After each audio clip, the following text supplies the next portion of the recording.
தலைவர் தமிழ்நாடு முதலமைச்சர் ஆர்வீர் சகோதரர் மாண்புமிகு ஸ்டாலின் அவர்களோடு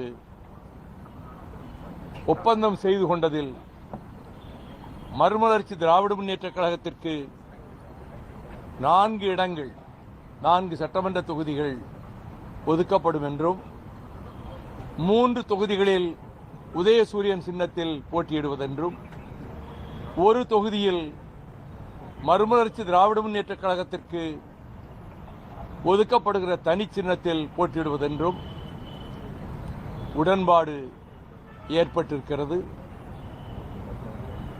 திமுக கழகத்தினுடைய தலைவர் அவர்களும் அந்த உடன்பாட்டிலே கையெழுத்திட்டிருக்கிறார்கள். நானும் எங்கள் இயக்கத்தின் சார்பிலே அதிலே கையெழுத்திட்டு இந்த உடன்பாடு செய்யப்பட்டிருக்கிறது என்பதை நான் செய்தியாளர்களுக்கும் ஊடக நண்பர்களுக்கும் மகிழ்ச்சியோடு தெரிவித்துக் கொள்கிறேன்.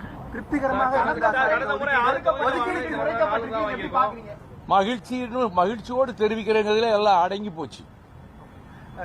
3 இடங்கள்ல உதயசூரியன் ஒரு இடத்துல மட்டும் உள்ள கட்சியினுடைய பதிவை பாதுகாத்துக் கொள்வதற்காக கட்சி தனி சின்னத்தில் போட்டியிடும் ஒரு தொகுதி. அது அன்னைக்கு ரிட்டர்னிங் ஆபீசர்ல கொடுக்கணும். அப்படியெல்லாம் ஒண்ணும் இல்லை. சமரசம்ங்கிற பேச்சுக்கு இடம் இல்லை. திராவிட முன்னேற்ற கழகத்தினுடைய தலைவரும் முத்தமிழ் அறிஞருமான ஆர்வீர் அண்ணன் டாக்டர் கலைஞர் அவர்கள் பிணிவயப்பட்டு அதற்கு பிறகு கோபாலபுரம் இல்லத்திலே இருந்தபோது தளபதி ஸ்டாலின் அவர்கள் என்னை அழைத்துக் கொண்டு நாங்கள் இருவர் மட்டும் கலைஞர் அவர்களை காண சென்றோம். டாக்டர் கலைஞர் அவர்களின் செவியோரத்துக்கு சென்று, அப்பா நம்ம வைகோ வந்திருக்கிறாரு என்று இருமுறை சொன்னார். அவர் ஆர்வத்தோடு பார்த்தார்.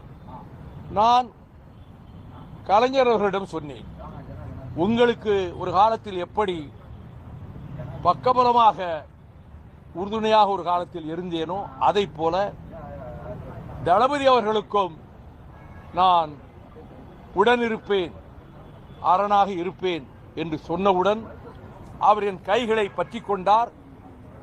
திருச்சியிலே நடைபெற்ற ஒரு நூல் வெளியீட்டு விழாவில் நம்முடைய முதலமைச்சர் அவர்களே இந்த சம்பவத்தை உணர்ச்சிகரமாக குறிப்பிட்டு, இப்படி அண்ணன் வைகோ சொன்னவுடன் தலைவர் அவர்கள் அவருடைய கரங்களை பற்றி கொண்டார் என்பதையும் நெகிழ்ச்சி